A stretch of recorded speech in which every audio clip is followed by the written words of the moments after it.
Baik, shalom, selamat malam Bapak Ibu Saudara yang dikasihi Tuhan, dimanapun saat ini berada. Mari kita sama-sama, kita mau datang menyembah Tuhan. Kita mau bangun mezbah yang besar di malam hari ini. Biar Tuhan bertahta atas pujian penyembahan kita. Biar Tuhan disenangkan atas pujian penyembahan kita. Mari kita sama-sama mau satukan hati kita berdoa. Tuhan Yesus, terima kasih buat malam hari yang indah ini Tuhan. Buat penyertaan Tuhan dari pagi sampai malam hari ini. Buat tuntunan Tuhan, penyertaan Tuhan yang luar biasa dalam kehidupan kami. Dan malam hari ini Tuhan, kami gak mau menyia-nyiakan waktu yang indah, dimana kami ingin menikmati hadirat Tuhan. Kami ingin menikmati saat-saat kami berjumpa secara pribadi dengan Tuhan. Lewat pujian penyembahan, bahkan lewat firman yang akan disampaikan nanti. Biar itu menjadi kekuatan kami. Terima kasih Bapak, terima kasih. Kami mau datang sujud menyembah Engkau malam hari ini. Terima kasih. Terima kasih Tuhan.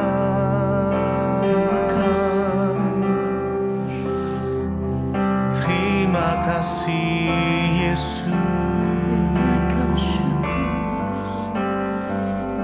Kami datang menyembah-Mu. Kami datang menyembah-Mu dengan segenap hati kami. Sujud menyembah.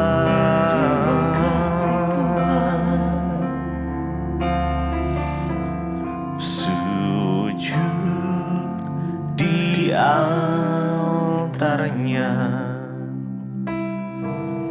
Ku bawa hidupku.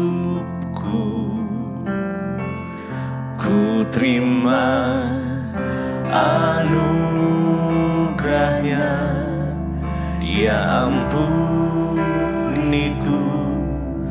dan bebaskanku. Dia ubah hidupku, baharui hatiku. Sesuatu terjadi saat datang di altarnya. Sujud di altarnya. Sujud di altarnya. Ku bawa hidupku. Ku terima anugerahnya. Dia ampuniku dan bebaskanku. Dia ubah hidupku, baharui hatiku. Sesuatu terjadi saat datang di altarnya. Sujud di altarnya. Sujud di altarnya. Mari bawa hidupku. Bawa hidupku. Ku terima anugerah-Mu Tuhan. Dia ampuniku dan bebaskanku. Dia ubahkan hidup. Dia ubah hidupku, baharui hatiku, baharui hatiku. Sesuatu terjadi, sesuatu terjadi saat datang di altarnya, sujud di altarnya, sujud di altarnya. ku Bawa hidupku, ku terima anugerahnya. Dia ampuniku dan bebaskanku. Dia ubah hidupku. dia Yesus, ubah hidupku, baharui hati, baharui hatiku. Sesuatu terjadi saat datang di altarnya.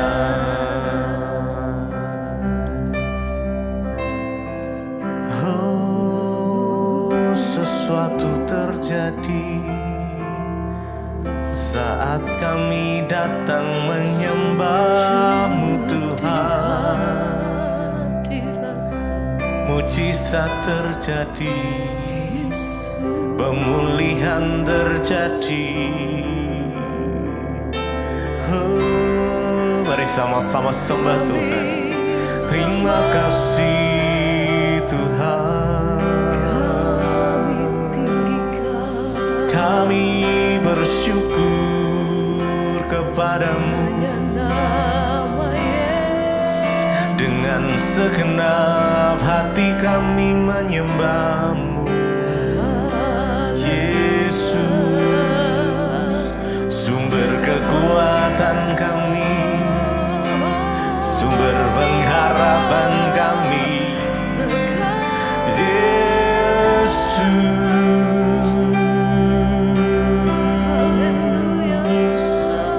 mengalir hadirat-Mu, mengalir hadirat-Mu, kuasa-Mu Tuhan. Kami sembah Oh Yesus,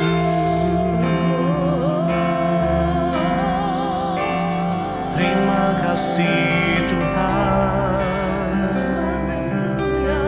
Oh, terima kasih. Sungguh mulia nama-Mu Tuhan. Ajaib setiap jalan-jalan-Mu Tuhan. Kami percaya Engkau memimpin kami. Engkau menuntun langkah kami Tuhan. Yesus, terima kasih. Terima kasih Tuhan. Yesus. Mulialah nama-Mu Tuhan, dan ajaib jalan pimpin kami, kami di setiap waktu. Besar setiamu, besar setiamu Tuhan. Agunglah karyamu, agunglah karyamu Yesus, Yesus kami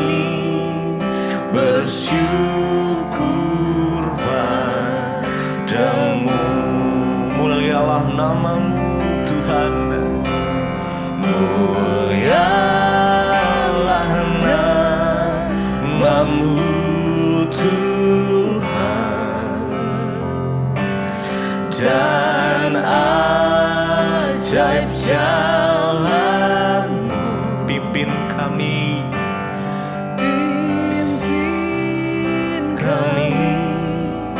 di setiap waktu. Besar setiamu, besar setiamu Tuhan. Agunglah karyamu, agunglah karyamu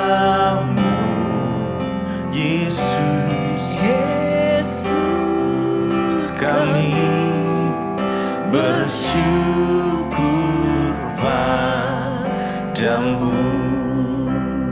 Mulialah namamu, mulialah namamu Tuhan, dan ajaib jalan-Mu. Pimpin kami di setiap waktu. Besar setiamu Tuhan, besar setiamu Tuhan. Agunglah karyamu, agunglah karyamu Yesus.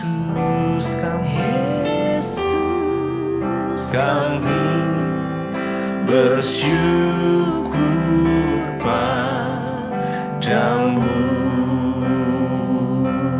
Kami bersyukur Tuhan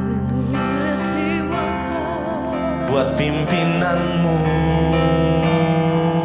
di dalam setiap hidup kami, setiap langkah kami. Tuhan pimpin, Tuhan sertai langkah-langkah kami. Tidak pernah sedetik pun meninggalkan kami, selalu ada untuk kami. Terima kasih Yesus, terima kasih. Kami bersyukur. Terima kasih Tuhan Yesus. Oh, haleluya. Terima kasih Yesus. Terima kasih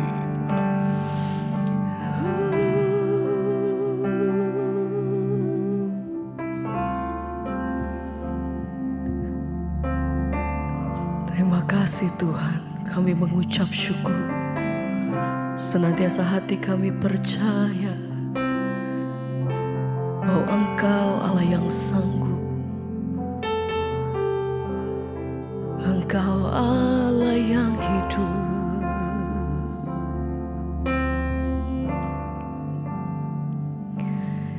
Di saat ku tak berdaya, kuasa-Mu yang sempurna. Ketika ku percaya, mujizat itu nyata, bukan karena kekuatan, amin, namun Roh-Mu ya Tuhan. Ketika ku berdoa, mujizat itu nyata. Di saat ku tak berdaya, kuasa-Mu yang sempurna. Ketika ku percaya, mujizat itu nyata.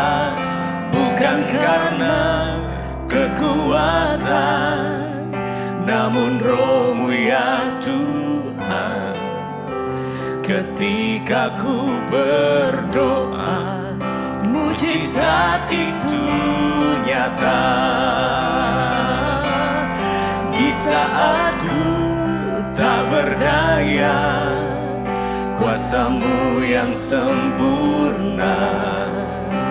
Ketika ku percaya, mujizat itu nyata. Bukan karena kekuatan, namun Roh-Mu ya Tuhan.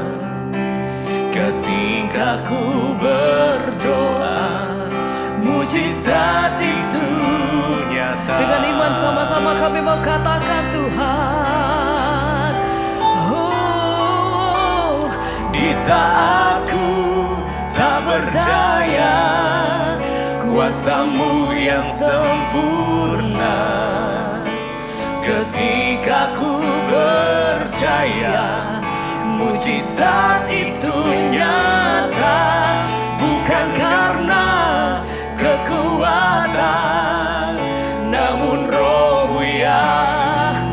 Engkau yang mampukan setiap kami melewati setiap musim dalam hidup kami Tuhan. Mujizat itu Haleluya. nyata.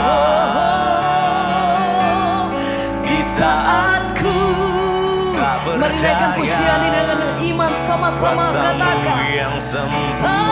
Engkau sanggup Tuhan. Ketika ku percaya, mujizat itu nyata. Bukan karena kekuatan, namun Roh-Mu ya Tuhan. Ketika ku berdoa, amin, mujizat itu nyata. nyatakan. Oh, di saat ku tak berdaya, kuasa-Mu yang sempurna. Ketika ku percaya, mujizat itu nyata. Bukan karena kekuatan, namun Roh-Mu ya Tuhan. Ketika ku berdoa, mujizat itu nyata.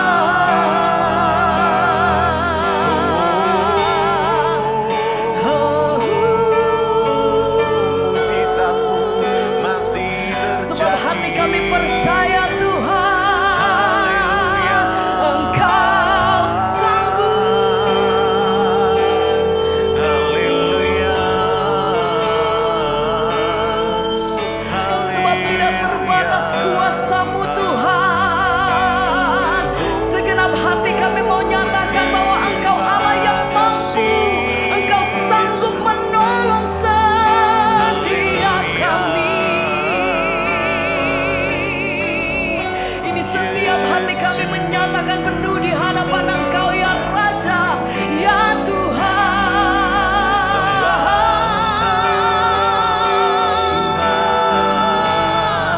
Sembah pujian kami bagi-Mu, Yesus. Haleluya. Mari sama-sama naikkan pujian dan sembah-Mu malam hari ini. Naikkan pujian-Mu di hadapan Tuhan. Katakan ini setiap keberadaan kami di hadapan Engkau. Ini setiap pernyataan kami Tuhan, bahwa hati kami penuh percaya hanya di dalam nama-Mu, hanya di dalam nama Tuhan Yesus. Aku punya Tuhan yang besar, yang telah berjanji dan sanggup segenap hati kami menyatakan Tuhan. menggenapi imanku bersepakat percaya kuasa-Nya. Kami terima, Ku terima sekarang oh, kemenangan dan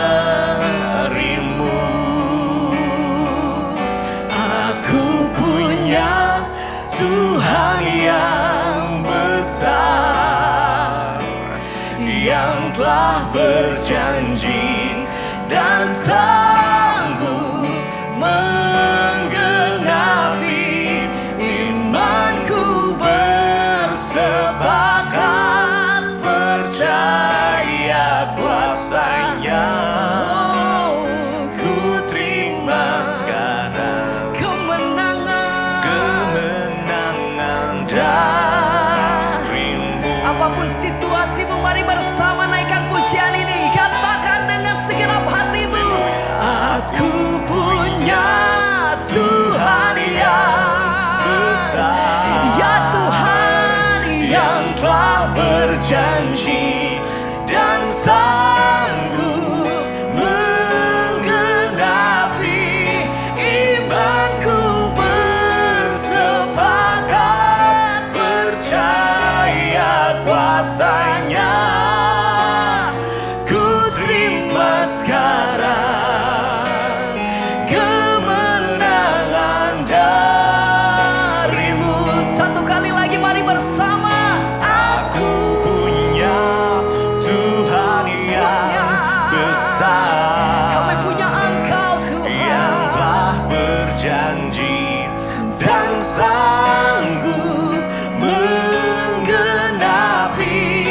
Imanku bersepakat percaya kuasa-Nya. Ku terima sekarang kemenangan darimu.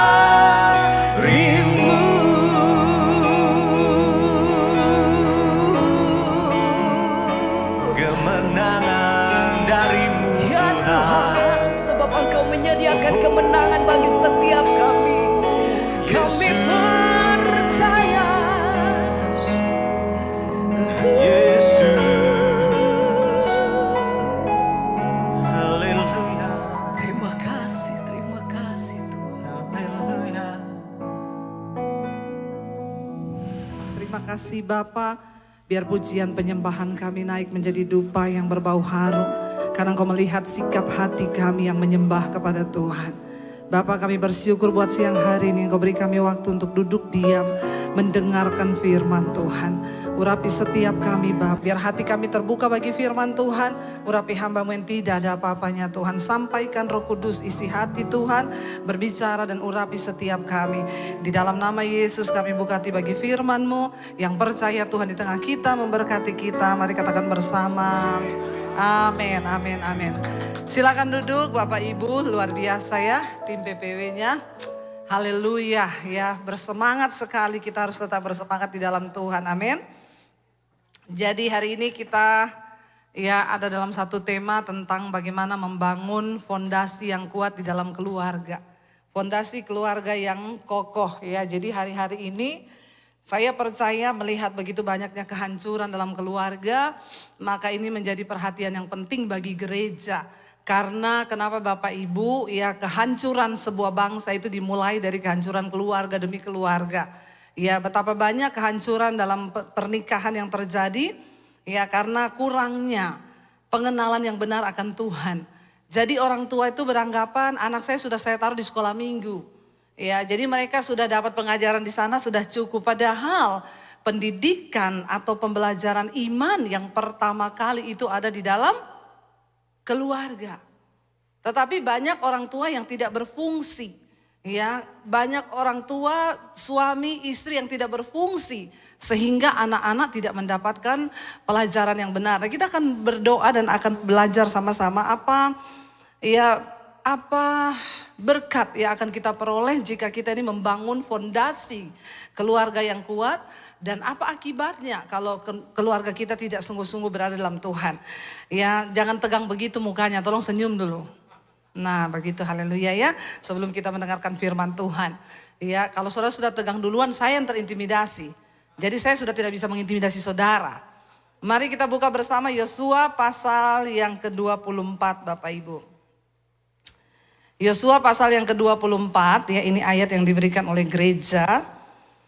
Yosua pasal 24, kita baca mulai ayat yang ke-8. 14 mulai ya. Yosua 24 ayat yang ke-14 mulai kita akan baca. Dan ayat yang ke-15. Ini ayat yang diberi oleh gereja ya buat kita pada hari ini. Oleh sebab itu ya, Yosua berkata di sana, oleh sebab itu takutlah apa? Akan Tuhan. Mari kita baca bersama, kita sama-sama baca ya. 1, 2, 3. Oleh sebab itu takutlah akan Tuhan dan beribadahlah kepadanya dengan tulus ikhlas dan setia. Jauhkanlah Allah yang kepadanya nenek moyangmu telah beribadah di seberang sungai Efrat dan di Mesir. Dan beribadahlah kepada Tuhan. Ayat 15 baca sama-sama. Tetapi jika kamu anggap tidak baik untuk beribadah kepada Tuhan, pilihlah pada hari ini kepada siapa kamu akan beribadah. Allah yang kepadanya nenek moyangmu beribadah di seberang sungai Efrat, atau Allah orang Amori yang negerinya kamu diami ini. Tetapi aku dan seisi rumahku, kami akan beribadah kepada Tuhan. Bapak Ibu, Yosua pasal 24 ini ditulis ketika Yosua sudah lanjut usia dan dia mendekati kematian. Kita tahu bersama tadinya Musa yang dipilih Tuhan untuk membawa bangsa itu keluar dari tanah perbudakan menuju tanah perjanjian. Tapi ketika Musa mati, Yosua dilantik oleh Tuhan, dipilih untuk menggantikan Musa. Ketika Yosua mau mati, sudah lanjut umurnya dan dia merasa bahwa dia sebentar lagi dipanggil Tuhan. Dia mengumpulkan bangsa itu dan dia memanggil semua tua-tua untuk menyampaikan apa yang Tuhan mau untuk mereka dengar sebelum dia mati. Ya, dia memberikan sebuah pesan. Kalau kita lihat di Yosua pasal 23 di sana ya, Yosua memberikan pesan kepada bangsa itu. Yosua 23 kita lihat ayat yang ke-11. Ya, dikatakan di sana ketika dia sudah mau mati ya, dia kumpulkan bangsa itu. Dia berkata ini pesan terakhirnya juga. Maka demi nyawamu, dia bilang di sana, bertekunlah mengasihi Tuhan Allahmu. Ayat 12. Ya, ayat 12 di sana dikatakan. Ya, kita lewati, kita baca bersama. Sebab jika kamu berbalik dan berpaut kepada siapa bangsa-bangsa ini yang masih tinggal di antara kamu, kawin mengawin dengan mereka, serta bergaul dengan mereka, dan mereka dengan kamu, ayat 13 di sana dikatakan, maka ketahuilah dengan sesungguhnya bahwa Tuhan Allahmu tidak akan menghalau lagi bangsa-bangsa itu dari depanmu, tetapi mereka akan menjadi perangkap dan jerat bagimu, menjadi cambuk pada lambungmu dan duri di matamu, sampai kamu binasa dari tanah yang baik ini yang telah diberikan kepadamu oleh Tuhan Allahmu. Ketika bangsa Israel memasuki tanah ya perjanjian, Tuhan itu sudah memberi ya kota-kota untuk setiap suku. Dan mereka disuruh berperang untuk ya memerangi setiap suku itu. Tuhan berkata musnahkan semua yang ada di setiap kota itu dimusnahkan. Kenapa? Karena Tuhan tidak mau penyembah berhala itu masih tinggal bersama-sama dengan orang Israel. Tapi karena orang Israel itu beranggapan jangan dibunuh semua. Kita sisakan sebagian untuk menjadi budak. Jadi kita tidak usah repot. Ya, mereka sudah menyalahi apa yang Tuhan suruh. Akhirnya mereka masuk, mereka tidak membinasakan semua yang ada di kota-kota itu. Mereka sisakan sebagian. Dan apa yang terjadi? Akhirnya orang Israel mulai kawin campur dengan orang-orang di Kanaan yang adalah mereka itu tidak percaya kepada Tuhan. Mereka menyembah dewa. Ketika terjadi kawin campur, maka banyak dari orang Israel yang akhirnya hatinya berpaut. Mereka ikut menyembah dewa-dewa yang disembah oleh bangsa-bangsa kafir itu. Makanya kenapa Tuhan melarang kawin campur? Karena pada akhirnya ya pasti akan terseret. Apalagi kalau perempuannya cantik-cantik. Ya, makanya kita juga ya jangan pernah ya menikah, Alkitab bilang ya dengan yang tidak seiman karena berat nanti. Ya, itu harganya terlalu berat. Menikah dengan yang seiman aja itu susah, apalagi yang tidak seiman karena Alkitab bilang tidak ada persamaan.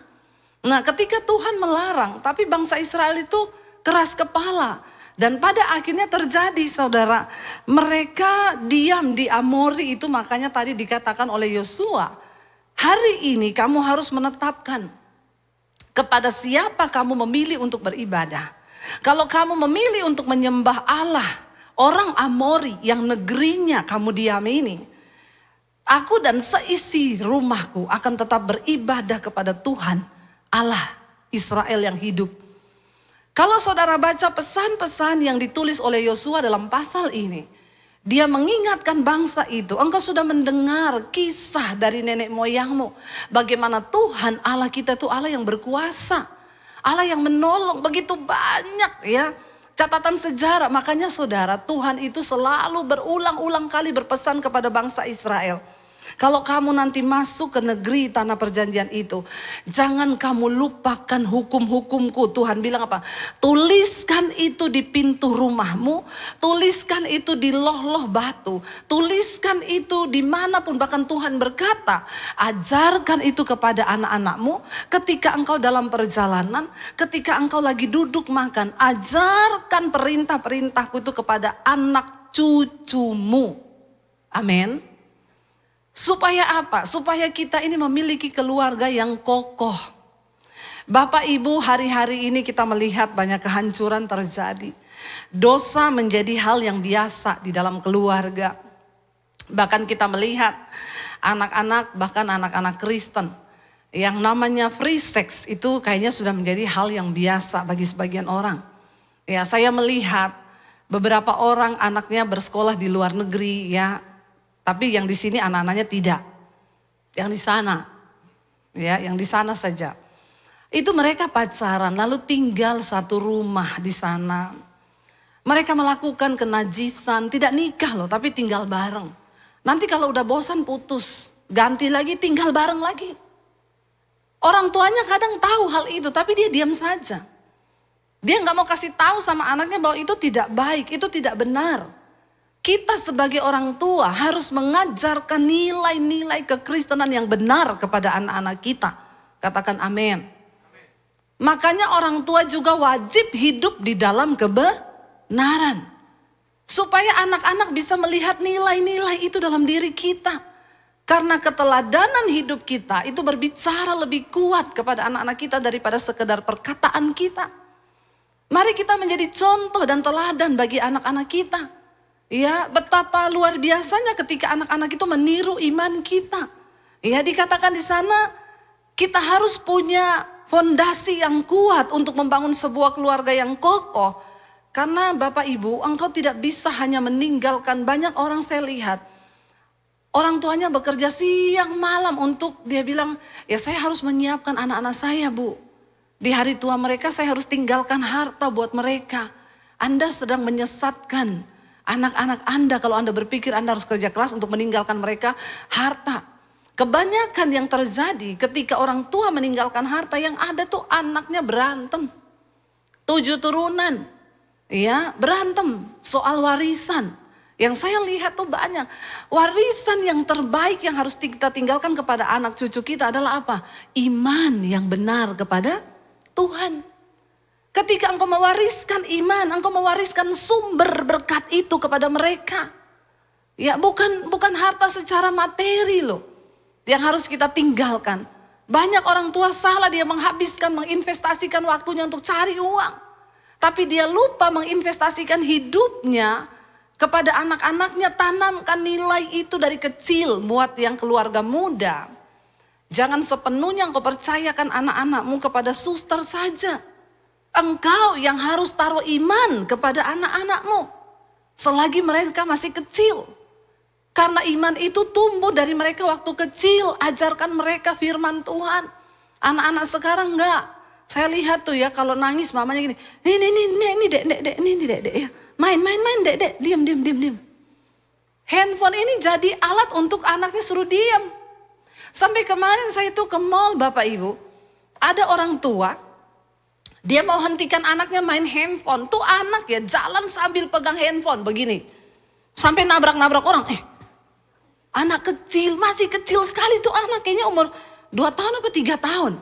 Akhirnya mamanya itu panggil security. Saya lihat di depan mata saya. Pak polisi, sini Pak polisi. Padahal ini security. Anak kecil aja udah dibohongin. Pak polisi, sini Pak polisi. Terus dia bilang sama anaknya, Dek itu loh Pak polisi. Anaknya gini, Pak enggak boleh main handphone kan Pak polisi? Terus bapaknya gini, iya Dek, ya namanya security juga takut marahin anaknya ya. Jadi mukanya tidak berwibawa. Mamanya bilang, Pak enggak boleh main HP kan Pak? Pak security-nya gini, iya Dek, enggak boleh Dek. Anaknya cuma lihat gini, main lagi. Cuek aja dia. Bapak Ibu ya, coba kita lihat hari-hari ini. Ya, bahkan kemarin saya nonton tayangan CCTV ada anak yang tenggelam, mamanya main handphone. Anaknya tenggelam.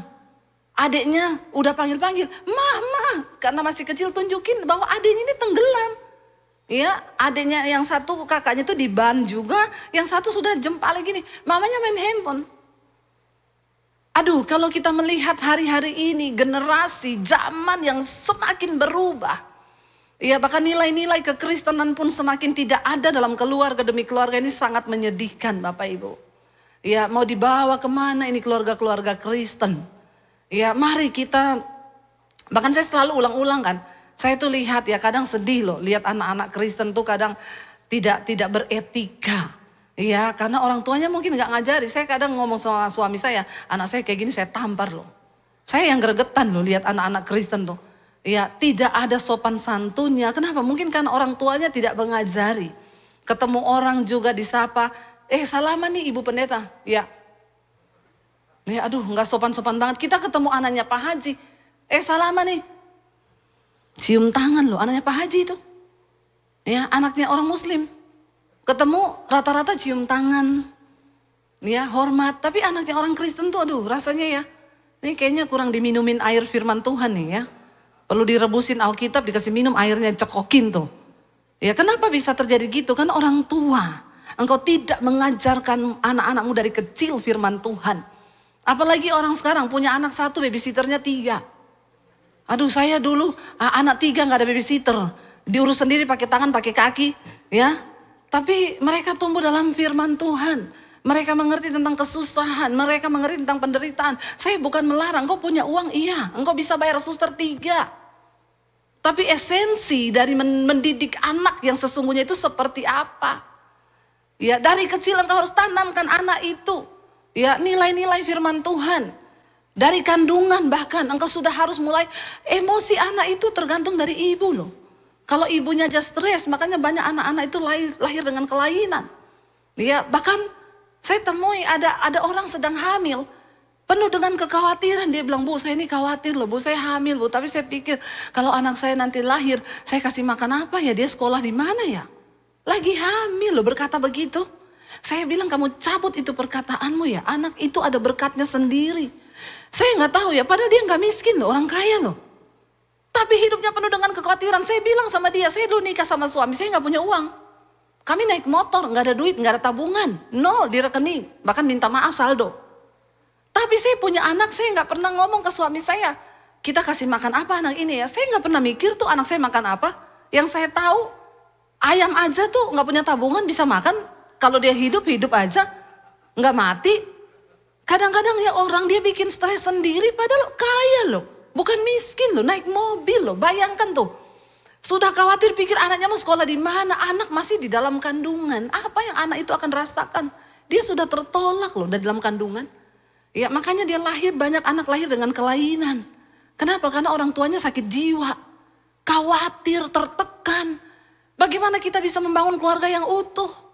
Ya, saya bilang saya gak pernah khawatir lalu. Saya melahirkan aja, ya gak ada duit. Saya bilang sama dia, saya dulu melahirkan gak punya uang loh.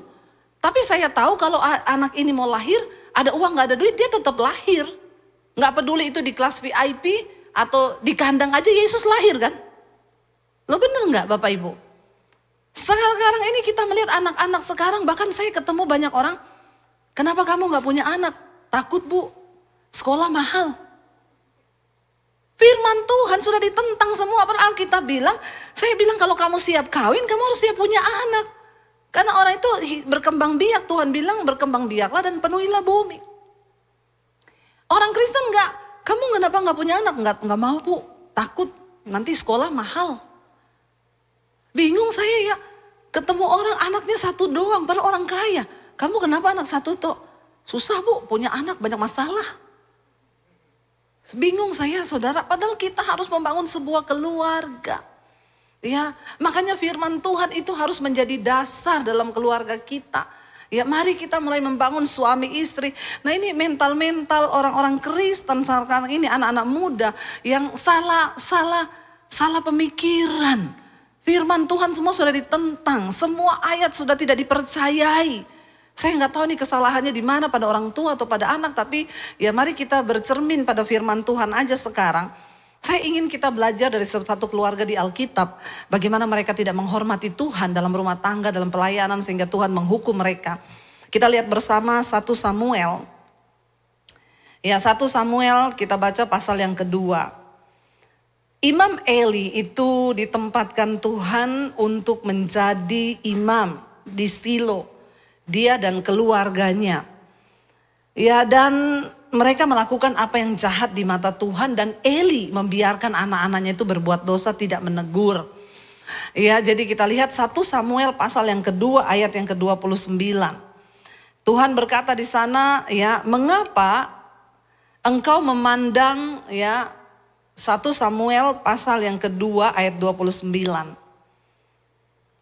Mengapa engkau memandang dengan lobah kepada korban sembelihan, ya, dan korban sajianku yang telah kuperintahkan, dan mengapa engkau menghormati anak-anakmu lebih daripada engkau menghormati Tuhan, ya, lebih daripada engkau menghormatiku, sambil kamu menggemukkan diri dengan bagian yang terbaik di setiap korban sajian umatku Israel.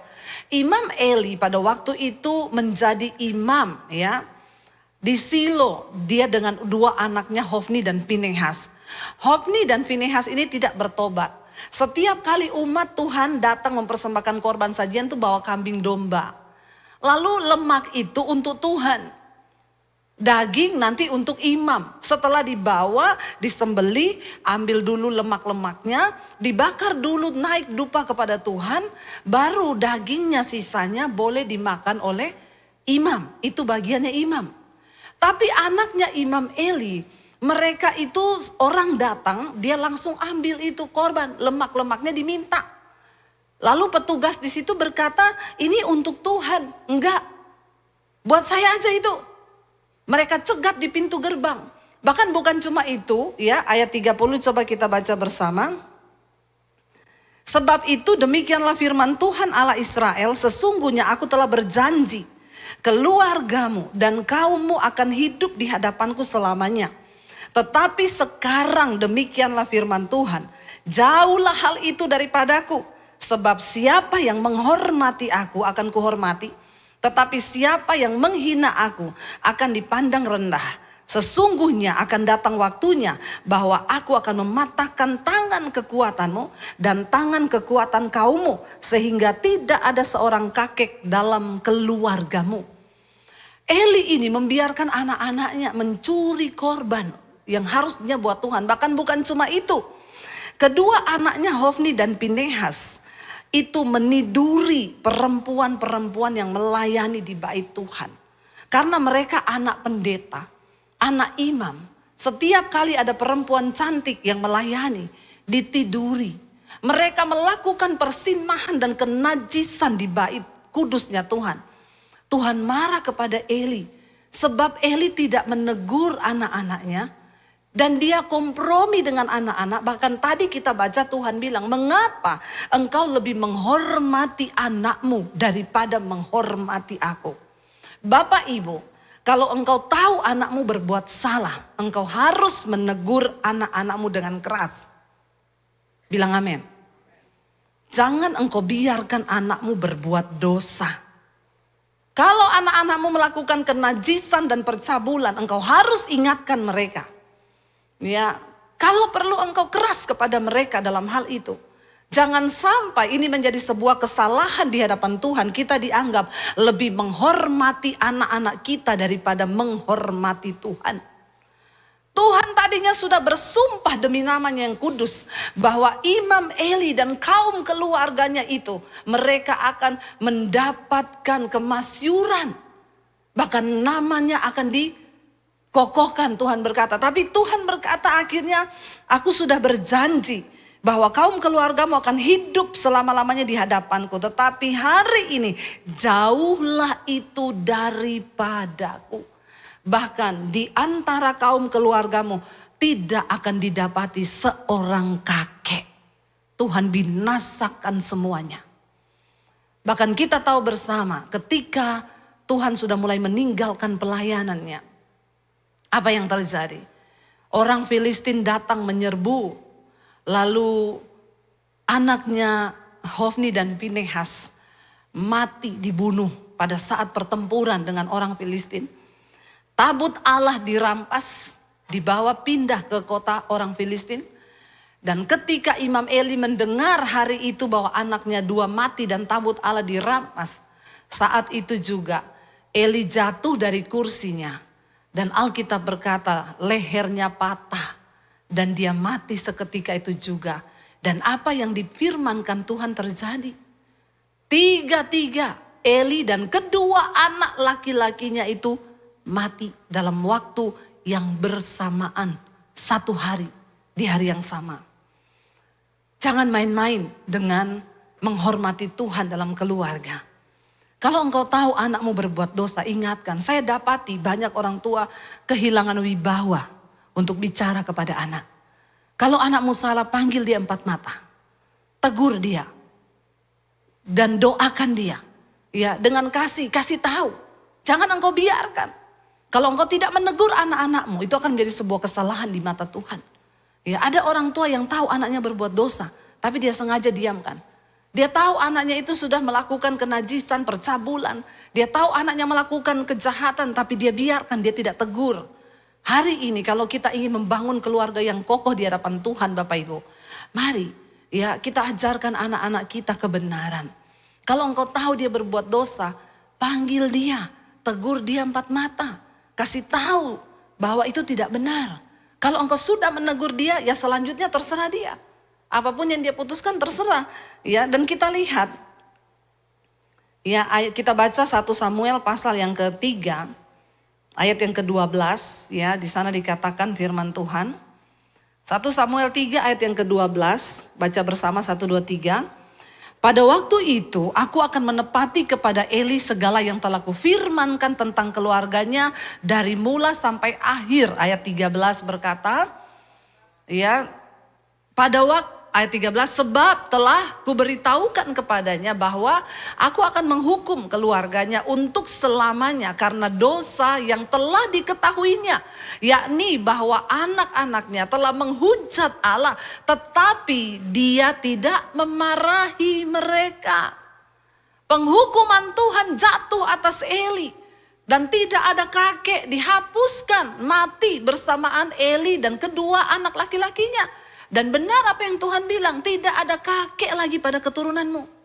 Ya, lalu mati di sana dikatakan, ya sebab telah kuberitahukan kepadanya, aku akan menghukum keluarganya. Karena apa? Dia tahu bahwa anak-anaknya berbuat dosa. Yakni bahwa anaknya telah menghujat Allah, tetapi ia tidak memarahi mereka. Ya, ayat yang ke-14 firman Tuhan di sana berkata, kalau kita lihat Bapak Ibu, sebab itu aku telah bersumpah kepada keluarga Eli bahwa dosa keluarga Eli takkan dihapuskan dengan korban sembelihan atau korban sajian untuk selamanya. Padahal zaman dulu orang kalau berbuat dosa, mereka membawa korban sembelihan atau korban sajian. Dengan darah yang tercurah, dosanya diampuni. Tapi Tuhan berkata untuk Imam Eli dan anak-anaknya, tidak ada lagi korban, sajian atau sembelihan yang bisa menghapus dosa keluarga ini selama-lamanya. Dari kasih karunia Tuhan yang berjanji akan mengukuhkan keluarganya berubah menjadi kutuk. Kenapa? Karena Eli kompromi dengan anaknya. Dia tidak memarahi anak-anaknya yang berbuat dosa. Bapak Ibu, mari kita menghormati Tuhan. Ya, tegur anakmu kalau dia mulai kurang ajar, kasih tahu dia yang benar. Makanya benar dari kecil itu saya selalu bilang, enggak apa-apa pukul anak itu dengan rotan, enggak apa-apa. Ya, sampai SD saja. Saya dulu punya rotan, tapi bukan tombak, rotan, jangan tombak. Tombak mati anakmu. Ya, ada pendeta Papua salah khotbah, di ujung tombak ada didikan. Mati kalau ditombak anak kita. Di ujung rotan ada didikan. Ya, didik anak-anak kita tuh ya dengan rotan, jangan dengan tombak.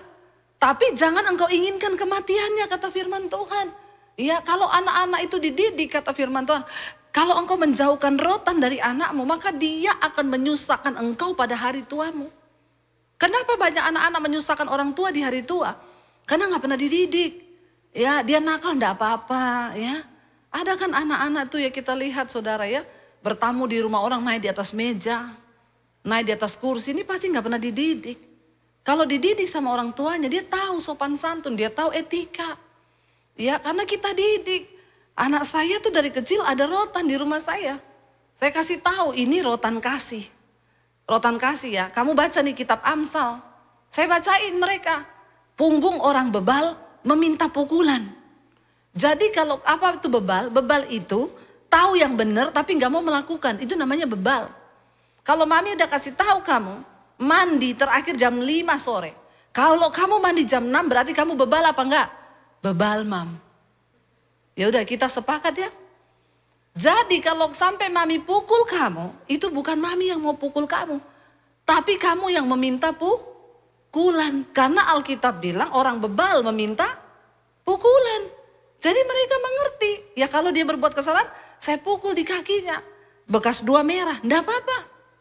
Ya, enggak apa-apa. Jangan kamu inginkan kematiannya, didik dia. Jadi mereka tahu dia salah. Ya, besok-besok dia enggak lakukan lagi. Tapi kalau sudah mulai SMP, lulus SD, jangan dipukul. Karena itu kau melukai hatinya. Ya, bukan lagi melukai dagingnya, tapi hatinya akan terpukul. Jadi kita harus didik anak-anak kita. Alkitab bilang jangan jauhi. Jangan jauhkan rotan tuh dari anakmu. Ya, karena kalau engkau jauhkan dia dari didikan, ya dia akan jadi kurang ajar Bapak Ibu. Ya, dia akan melawan, dia akan menjadi anak yang ya tidak tahu etika terhadap orang tua. Ya, nilai-nilai tidak ada dalam dirinya, tapi kalau kita ajar, ya dia akan tumbuh. Jangan seperti Imam Eli. Dan apa yang terjadi kita lihat bersama. Akhirnya Tuhan benar-benar menghukum Imam Eli. 1 Samuel pasal 4 ayat yang ke-12 ya. 1 Samuel pasal 4 ayat 12 terakhir ini supaya ya kita baca banyak ayat ya. Singkat cerita, orang Filistin diizinkan Tuhan menyerbu ya orang Israel. Dan akhirnya Silo itu dibakar dan tabut Allah itu dirampas. Baca bersama. Seorang dari suku Benyamin lari dari barisan pertempuran. Dan pada hari itu juga ia sampai ke Silo dengan pakaian terkoyak-koyak dengan tanah di kepalanya. Ayat 13. Ya, dia jadi ada seorang nih dari suku Benyamin orang Israel pulang lari dari medan pertempuran membawa kabar. Ketika ia sampai Eli sedang duduk di kursi di tepi jalan. Jadi Eli ini menunggu-nunggu di pinggir jalan karena orang Israel lagi maju ke medan pertempuran. Eli menunggu-nunggu duduk di kursi. Sebab hatinya berdebar-debar karena tabut Allah itu. Tabut Allah sudah dibawa ke medan pertempuran. Ketika orang itu masuk ke kota dan menceritakan kabar itu, berteriaklah seluruh kota. Dia cerita, anaknya Eli dua-dua mati di medan pertempuran. Tabut Allah dirampas. Ayat yang ke-14 kita baca bersama. Ketika Eli mendengar bunyi teriakan itu, bertanyalah ia, keributan apakah itu? Lalu bersegeralah orang itu mendapatkan Eli dan memberitahukan kepadanya. Ayat 15, jadi Eli dengar apa yang ribut-ribut, dia datang. Eli sudah 98 tahun umurnya dan matanya sudah bular, sudah kabur sehingga ia tidak lagi dapat melihat lagi. Ayat 16, kata orang itu kepada Eli, aku datang dari medan pertempuran. Baru hari ini aku melarikan diri dari medan pertempuran karena dia ketakutan. Kata Eli, bagaimana keadaannya anakku? Ayat yang ke-17, Eli bertanya bagaimana kabar anak-anaknya. Jawab pembawa kabar itu, orang Israel melarikan diri dari hadapan orang Filistin. Kekalahan yang besar telah diderita oleh rakyat. 30.000 orang Israel dibunuh oleh orang Filistin. Ya, lagi pula kedua anakmu siapa? Hofni dan Pinehas telah tewas dan tabut Allah sudah dirampas. Akibatnya gereja sudah tidak lagi benar pada waktu itu. Bait Allah yang harusnya tempat orang datang pengampunan dosa, sudah terjadi dosa, pencemaran. Orang-orang yang ada di bait Allah, perempuan-perempuan yang melayani, melakukan persinahan dan kenajisan dengan anak-anaknya Imam Eli. Betapa Tuhan murka ketika orang berdiri di mimbar ini, di panggung ini. Lalu mereka hidupnya di belakang cemar, berbuat kenajisan, perselingkuhan, percabulan. Itu mencemarkan, Tuhan murka dan akhirnya dia mengizinkan orang Israel terbunuh 30.000. Kedua anak Eli, Hofni dan Pinehas tewas di medan pertempuran. Ayat 18 apa yang terjadi? Ketika disebutnya tabut Allah itu, jatuhlah Eli terlentang dari kursi di sebelah pintu gerbang. Apa dikatakan? Batang lehernya patah dan ia mati. Sebab telah tua dan gemuk orangnya. Makanya gak boleh gemuk-gemuk. Ya, telah tua dan gemuk orangnya. 40 tahun lamanya ia memerintah sebagai hakim atas orang Israel. Bapak Ibu, yang tadi kita baca tentang sumpah yang Tuhan katakan. Terjadi enggak? Terjadi. Eli mati, dua anaknya mati dalam satu hari yang bersamaan. Semua keluarga itu mati. Mari kita sama-sama menjaga keluarga kita. Supaya kita taruh fondasi. Hari ini engkau pilih kepada siapa engkau mau beribadah. Yosua berkata, aku dan seisi rumahku memilih untuk kami beribadah kepada Allah Israel. Kalau engkau sudah memilih beribadah kepada Allah Israel, tidak ada pilihan lain. Halo suami istri, engkau harus mulai belajar firman Tuhan. Dan ajarkan itu kepada anak-anakmu. Apalagi yang anaknya masih kecil-kecil. Ajari firman Tuhan. Jangan setiap kali dia nangis. Ini nih nak mainan nak ya. Mainan ini ada mainan nak ini. Sampai dia terikat dengan ini. Engkau gak bisa banyak sekarang. Anak-anak yang tidak bisa dilepaskan dari handphone. Karena mama mau cari aman. Tidak mau urus anak. Dia kasih handphone. Bertobat. Kalau ada yang tersinggung saat ini, puji Tuhan. Haleluya 12 kali. Jangan kepahitan sama saya. Tugas saya hanya menyampaikan firman Tuhan. Amin. Dan kita harus nangkap kalau engkau mau berbahagia. Masa depan anak-anakmu cerah di dalam Tuhan. Tidak ada pilihan lain. Yosua berkata, kalau engkau hari ini memilih beribadah kepada Allahnya orang Amori. Yang negerinya engkau duduki. Silakan itu pilihanmu. Tapi aku dan seisi rumahku. Aku akan beribadah dan mengajari anak-anakku tentang takut dan hormat akan Tuhan.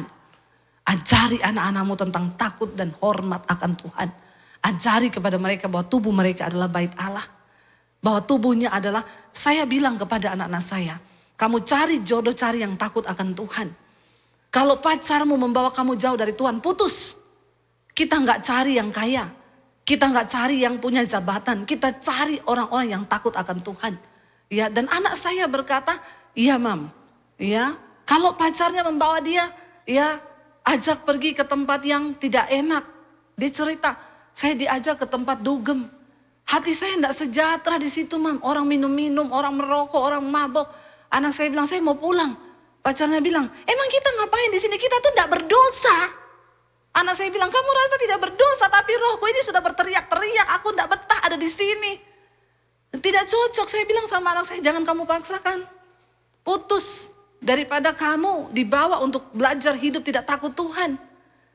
Dan puji Tuhan dia akhirnya memilih untuk, dia memilih Tuhan. Bapak Ibu, ajarkan kepada anak-anakmu nilai. Walaupun orang bilang kuno, lu sekarang gak merokok. Aduh ketinggalan zaman. Lu gak coba narkoba. Hati-hati. Hati-hati. Hidup ini bukan cuma tentang di dunia ini saja. Ada satu kehidupan yang sampai pada kekekalan. Bukankah kita rindu kita dan anak-anak kita duduk bersama semeja dengan Tuhan Yesus? Kita selamat. Karena ketika ada di akhirat, mereka di dalam neraka, engkau tidak bisa lagi berdoa untuk menyelamatkan mereka. Ingat kisah Abraham dan Lazarus. Ketika orang kaya itu ada di neraka, Lazarus di pangkuan Bapa di sorga. Dia bilang kepada Abraham, izinkan aku pulang ke dunia sebentar saja. Ditanya sama Bapak Abraham, buat apa engkau pulang ke dunia? Aku pengen kasih tahu kepada keluargaku supaya mereka hidup sungguh-sungguh takut akan Tuhan, supaya mereka nanti tidak berada di sini betapa tersiksanya aku. Bapak Abraham bilang apa? Di dunia sudah ada nabi-nabi, sudah ada hamba-hamba Tuhan yang bicara kepada mereka. Kalau hamba-hamba Tuhan saja tidak mereka dengar, apalagi kamu yang datang dari dunia orang mati, lu dianggap setan. Sudah terlambat. Bapak Ibu, selama masih ada waktu hari ini, anak-anakmu masih hidup, bilang kepada mereka untuk hidup takut akan Tuhan. Jangan hidup tidak menghormati Tuhan. Engkau tidak lagi bisa tangisi jiwa mereka di dalam neraka. Saat ini masih ada waktu, tangisi, ingatkan, hormat akan Tuhan. Jangan seperti Imam Eli dan kedua anaknya dibinasakan Tuhan. Itu pendeta loh. Itu imam loh. Tapi hidupnya tidak bertobat. Apalagi kita. Mari kita hormati Tuhan. Ajar anak-anakmu hidup dalam kekudusan. Saya undang para imam musik maju ke depan. Ayo kita hidup takut akan Tuhan. Supaya satu saat nanti kita bersama dengan keluarga kita. Sama-sama kita ada di sana. Kita bisa menikmati sorga. Kita bisa menikmati kekekalan itu.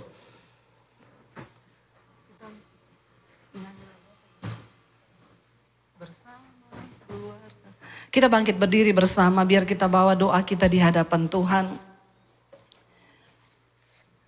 Kita mau bilang di hadapan Tuhan, kami rindu Tuhan.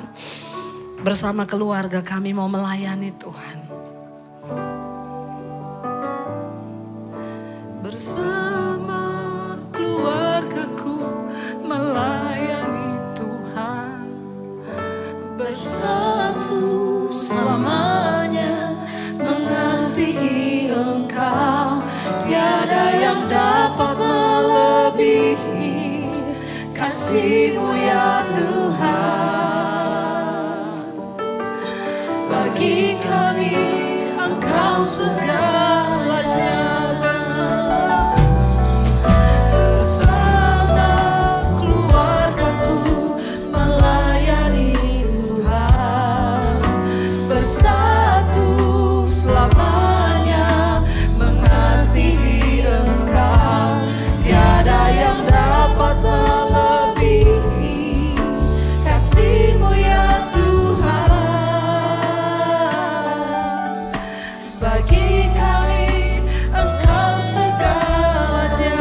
Gelombang badai hidup, gelombang badai hidup coba menghalangi, namun kuasa Tuhan buka jalan kami. Lebih lagi katakan, bersama keluargaku melayani Tuhan. Bersatu selamanya mengasihi Engkau, tiada yang dapat melebihi kasih-Mu ya Tuhan. Bagi kami Engkau segalanya. Mari Bapak Ibu, Engkau yang datang hari ini bersama keluargamu, mari bergandengan tangan. Ini kerinduan kami Tuhan. Bersama keluarga kami boleh melayani Engkau. Bukan hanya di dunia ini saja, supaya sampai di dunia yang akan datang kami sekeluarga boleh diselamatkan. Hari ini kami berdoa jika ada anak-anak kami yang tidak mencintai dan tidak menghormati Tuhan. Ampuni anak-anak kami. Kami berdoa selamatkan mereka. Beri kami wibawa ilahi Tuhan untuk menegur anak-anak kami yang salah. Supaya mereka boleh terselamatkan. Kami melihat contoh Imam Eli dan kedua anaknya yang dibinasakan oleh Tuhan. Karena mereka tidak menghormati kekudusan Tuhan. Hamba berdoa biar setiap yang hadir siang hari ini boleh sungguh-sungguh menjadi keluarga yang takut akan Tuhan. Kami diselamatkan di dunia, bahkan sampai dalam kekekalan. Terima kasih Bapa buat firman-Mu.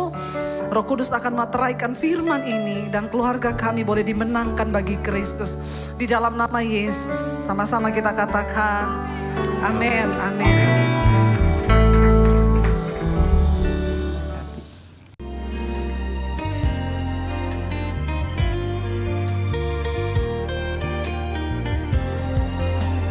Kau yang pegang tanganku, Kau yang sentuh